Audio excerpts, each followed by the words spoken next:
A special thank you to each of our subscribers who make this channel possible. Here's today's story.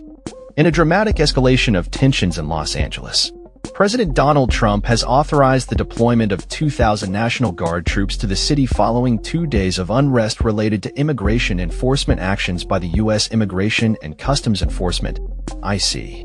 The decision, announced on June 7th, has been met with strong criticism from California Governor Gavin Newsom, who accused the federal government of seeking to create a spectacle rather than addressing the underlying issues.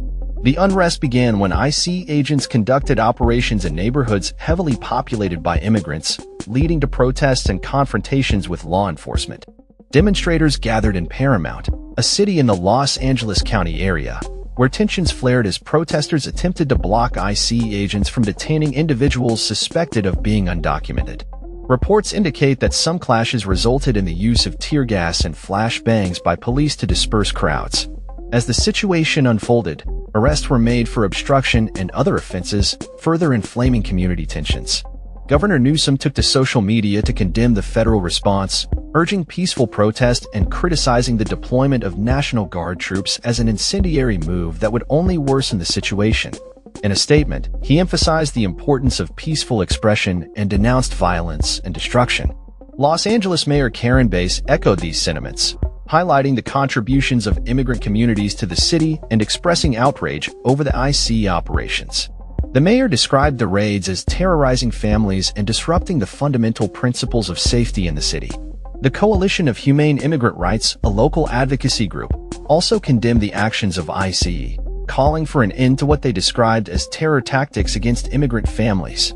The community's response has been one of solidarity, with many residents standing in opposition to the federal government's immigration policies.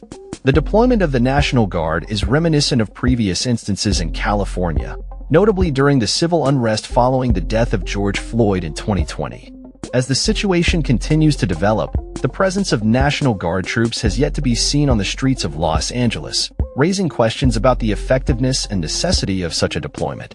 The ongoing protests reflect a broader national conversation about immigration, community safety, and the role of federal enforcement in local jurisdictions. With Los Angeles being a designated sanctuary city, a status that limits local law enforcement cooperation with federal immigration authorities, the tensions between local and federal policies are at the forefront of this unfolding crisis. The community remains on edge as both sides brace for potential further confrontations in the days ahead. That's all for this story. We upload videos every day covering many different subjects, so hit that subscribe button to stay informed. Thanks for watching.